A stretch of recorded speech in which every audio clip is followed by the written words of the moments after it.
Friday, January 24th, crypto market update time, and boy, I've got a doozy for you. So unless you're hiding under a rock, there's a new president here in the United States, and whether you love him or hate him, the guy's taking action. And he happens to be the new marketing leader for all of crypto. And well, it's really hard to be bearish when the leader of the free world is pro-crypto on so many levels. And I think we all know everything that's transpired in the last 7 days. But very importantly, yesterday, we had executive orders that were pro-crypto. We had Senator Lummis from the state of Wyoming be elected as the chairwoman of the subcommittee of digital assets in the Senate.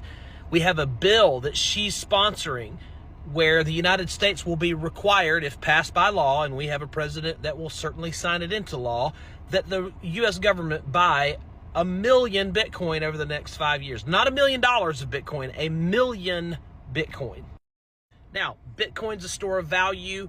Not very many people are getting wealthy on Bitcoin at this point, but Bitcoin is the canary in the coal mine. It is the lead sled dog, and it is the first to market when it comes to market cap size and early entry at the genesis of the crypto movement.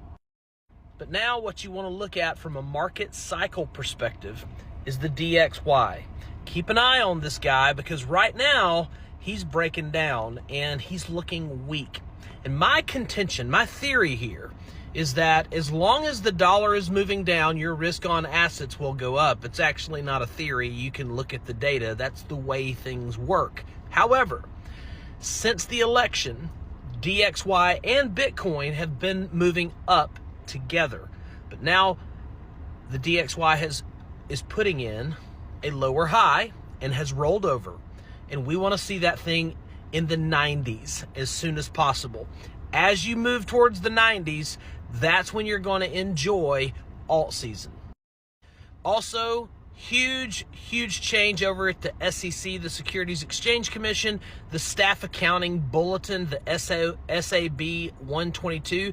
This is going to allow, probably maybe even in the next few weeks or months, you're going to log into Bank of America or log into JP Morgan Chase or log into Wells Fargo or wherever you bank and see a little Bitcoin symbol. And that Bitcoin symbol might be to buy or sell. It might be to get a Bitcoin loan or use your Bitcoin as collateral to get a mortgage or whatever.